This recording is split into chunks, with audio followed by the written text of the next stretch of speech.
Welcome back. You're watching NewsX. My name is Vineet Malhotra. A merchant navy officer identified as Saurabh Rajput was stabbed to death by his wife and her lover on the 4th of March. The victim's wife, Muskan Rastogi, and her lover, Sahil Shukla, have both been arrested for chopping the victim's body into 15 pieces and stuffing it into a drum filled with cement. As we remain in police custody, the case has become murkier. The accused had allegedly been plotting this heinous crime since November 2024 and even procured knives and sedatives in preparation. According to police officials, Muskan tampered with her husband's prescriptions to purchase sleeping pills to drug him before killing and dismembering his body. She had purchased the pills from Usha Medical Store. In fact, the store was raided yesterday as part of the probe. Additionally, after the grisly crime, Muskan and Sahil left for Himachal. They stayed at the Tara Hall Hotel in Shimla from the 5th of March and then checked into a hotel in Kasol on the 10th of March. That's not all. Muskan Rastogi and Sahil Shukla were spotted celebrating Holi in Manali on the 15th of March. As the investigation deepened, police have identified several individuals linked to this case, including 4 shopkeepers, a doctor, a chemist, a cab driver, a tenant, and an account holder who received money transfers. So far, the Meerut police have recorded the statements of 10 to 12 people. Even so, fresh reports related to Sahil's gambling tendencies have come to light. And according to sources, Sahil Shukla used the victim's money to engage in gambling activities. Sources also say that Sahil used Saurabh's money to bet on cricket matches and used the winnings to fund a lavish lifestyle for himself and Muskan. Meanwhile, reports suggest that both accused are struggling with drug withdrawal symptoms in jail. The police has now informed that their condition is normal. They were counselled earlier, is what is being said. Amidst all of this, Muskan's parents have publicly said that they will not provide any legal assistance to their daughter and have decided to cut all ties with her. Her parents have also stated that they will never meet her or fight for her as they cannot support her after such a heinous crime. Well, this is a case which has rocked the entire nation. It has brought the spotlight back to a number of issues. And that's exactly what we're going to be discussing in the next half an hour. Joining us on the show is Dr. PSV Rao, consultant surgeon, Manipal Hospital. Also joining us on the show is Mr. Vikram Singh, former DGP, Uttar Pradesh. Dr. Kapil Kakkar, senior psychologist, also joins us on the program. NS Napinai, senior advocate of the Supreme Court, with us on the show as well. And last but by no means the least, Ashwini Dubey, advocate on record, Supreme Court of India, is also joining us on the show. Vikram Singh, sir, I'll begin with you. So, your assessment of this heinous crime. Now, it's heinous at a multitude of levels, sir. First, the chopping up of this person, putting him into a drum, filling it with cement, the precursor to what happened before this murder, leeching of this man's money. And taking advantage of his good nature and getting away with this kind of a behavior for a very, very long time.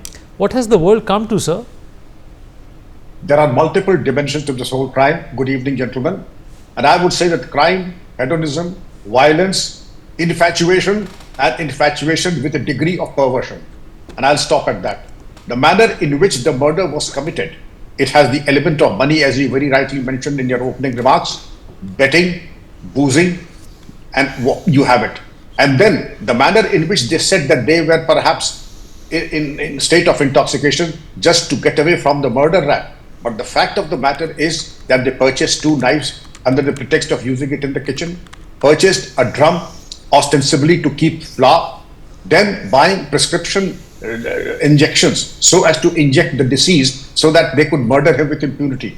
The manner in which he was murdered and chopped off would put even a butcher to shame.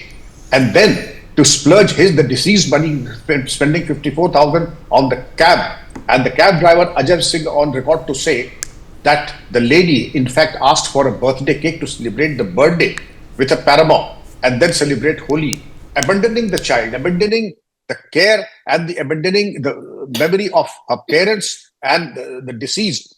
I really don't know, as you very rightly mentioned, this level of perversion defies perhaps the psychotherapist and the psychologist would be in a better position. But I, in my own small way, have seen that those who are smitten, you have seen what happened in Peter Mukherjee's case also. when one is smitten by such obsessive affection, then people throw caution to the winds. And what to say, caution? Even the most sacred of relationships and associations, they are thrown to the winds. And this is exactly what has happened. The police indeed have a task at hand, but the incontrovertible evidence of the cold-blooded deliberate murder, I think it's only a matter of time before this case is put in a fast-track court and the conviction is given to both. And the pretext that they were perhaps mentally challenged and addicted to psychotropic drugs does not cut any ice with anyone. I'm sure, as Ashwinji would bear me out, that they are going to get the heaviest possible penalty. And I draw your attention to The Other Side of Midnight by Sidney Sheldon, something on very similar lines. Absolutely right, sir. Valid point there. Ashwini Dubey, how do you look at this slaughter of this man? Does this qualify for the rarest of rare crime? I mean, look at the perversion here, Ashwini, and look at, the amount of apathy that has been shown towards this man. Even after death, there were celebrations happening. What do you make of this? Vinit bhai, so far as being this case to be falling under the rarest of the rare case, that's decided with the court after the evidence is led. But as of now, yes, I don't hesitate in saying, as a student of law, the manner, the brutality, the way they have killed Saurabh, that shows that it is even above the rarest of the rare case. Point two, Vinit bhai, it's not only an offense against the provisions of the law. It's an offense against the society. It's an offense against the trust. It is an offense against the love. And it's a love marriage in dhokha, which we say, where the involvement of lust is there. It's the rarest of the rare crime as of now. If we see the circumstances, the manner, the brutality which has been committed by both of them. This matter must be, as rightly said by Dr. Vikram Singh Saab, Vinit bhai, and as you have also said on a number of occasions on your show, that this matter be decided as early as possible by the courts of law. Why? So that the logical end must come, and the judgment which is delivered and up to the top court, it should be decided at a time bound before the memory fades, so that the people should come to know that yes, the brutality they have committed, and if this kind of brutality is committed in the society, that the same fate they will face. And Vinit bhai, it's the relationship. A person, it's not that the adultery. It's not the adultery that you are involving in a love relationship.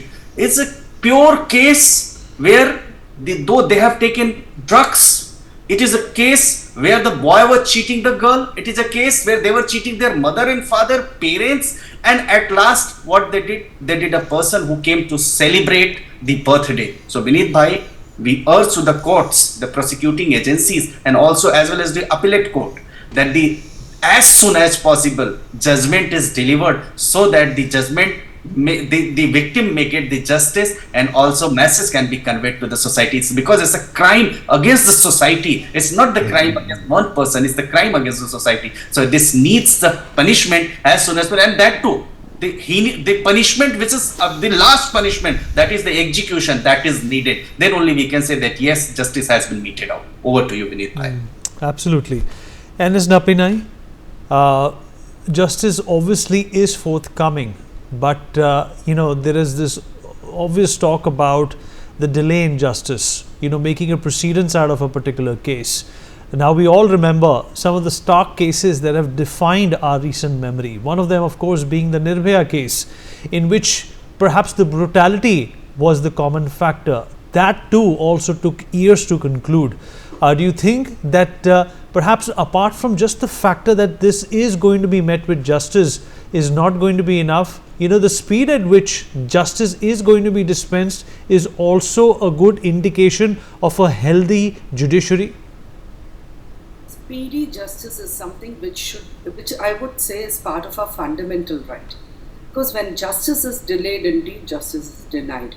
You have various reasons for it, not just from the perspective of the victims, but also from the perspective of the accused, that there should be a closure in terms of a matter at the earliest point of time. In this particular case, the way I look at it is this, and as a qualifier, as any lawyer would say, I am not talking about this case or the facts and issue here, because these are all still subject to evidence in a court of law. But assuming without admitting that whatever is reported is right, this is my take on the case. The first and foremost, as the panelists have already pointed out, there is a level of banality to the murder itself in the sense that you do not see any remorse. This is clearly a premeditated murder, and it is not normal, the conduct of parties, etc. Often I hear from particularly victims' families, why us or why would somebody do this? And they assume that there would be a rational response to that. Unfortunately, in most cases, you don't have a rational response or a reason for it. You can't assume that the world is so good that everybody is going to act well unless pushed to a limit or something. This is a case that appears to be typical of that. The second aspect of it is there is a level of assumption that a person who commits a crime will get away with it. So the speedy justice part that you raised the question on is critical for us to show that the systems do work, and if you commit a crime, it is not like you can get away with it. You can be caught, prosecuted, and penalized. So that aspect that the system works and that you will be traced and tracked and prosecuted is very critical. The outcome will be in the hands of the courts and the evidence that is presented. But that it is speedy is definitely important, and I would put it as a fundamental right. If you talk about access to justice, one of the criticalities or characteristics that is listed for that itself is speedy justice. Dr. Rao? Well, first of all, it's also worrying. The premise of this entire crime is, something that can get a civil society on its, worse behavior, because obviously these people presumed or worked under the presumption that they were going to get away with this, and obviously this confidence is something which has been invoked in them by the system, or perhaps the lack of it. Yes, good evening to all of you. And first of all, my sympathies are with the daughter who has had such a horrific incident at her childhood, which is going to leave a lifelong scar in her mind. I also, my condolences to Saurabh's family, who must be really suffering from all this. And as to all my co-panelists have already discussed the legal aspects of it and the need for speedy justice. Basically, because if you, as a doctor who has been, I've been in the surgery department now for 46 years, and I have seen many patients who have come with injuries like this, not dead bodies, which have been dismembered and celebrated. And I'm told by the what I have read in the news that the wife even slept over his dead body, which was kept in some in the box in the bed, and they altered their plans. That it seems they had gone and surveyed various places where they could dead animals are thrown, so that they could dismember the body and throw it. And later on, they after the murder, it seems they changed their plan, went and got the drum and put cement on it. My God, I mean, there is a limit to depravity. We have had these kind of cases in the past, and if speedy justice is not given, there is that feeling that you can do murder and get away with it. And obviously, the way they were planning, and then they changed their plan, and they were celebrating Holi and having a birthday party, shows the signs of severe depravity. Now, if you see people, you may have someone who is having major psychiatric problems, but they don't plan like this. Or you can have someone who is a drug addict and who is a desperate for drugs, and he may do something like this. But that again is not pre-planned like this. These are sane people. They are properly sane people who thought they are smart enough to do this and get away with it. So they need this is the worst kind of depravity, I would say. That someone who thinks they'll do this, they made use of all his money, kill him off and get away with it, and they can celebrate. What else can I say to this? I hope the justice system acts fast and sets an example in these kind of cases so that people don't go around with the impression that, oh, you can do murder, be on bail, go on delaying the cases forever, and then get away with it. I hope it doesn't happen. Yes, All right. Okay, Dr. Kakkar, thank you for being here. Dr. Kakkar, if you can hear me. Right. So, how would you look at this depraved behavior? How is it that anything that you've heard or you have witnessed can be processed by a sane mind? Okay, see, at the outset, I will say that as a psychologist, my fellow panelists and co-panelists, for them, it is something which is very, very extremely disturbing. But as a psychologist with full responsibility, I can say that this is turning out to be a new normal in a new society that we have started living in.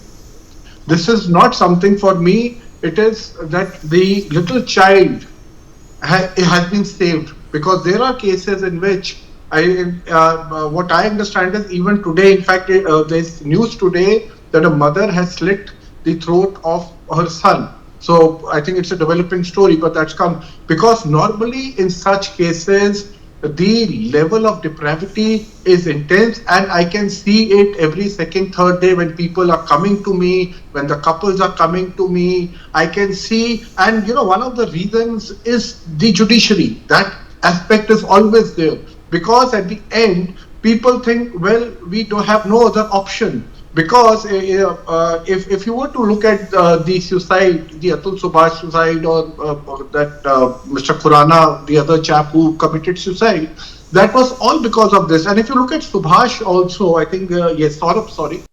Saurabh was madly in love with this girl. Her name is Muskan. Yes. So Saurabh was madly in love with this girl, Muskan, and that was an unconditional love which Muskan exploited him thoroughly. And what you have just reported, that they were throwing his money was being thrown everywhere, was being used like anything. And that was the thing when such, see, there's a very common thing which is said, the straight nail is hammered first, or the straight tree is chopped first. And that is, unfortunately, that happens in India all the time.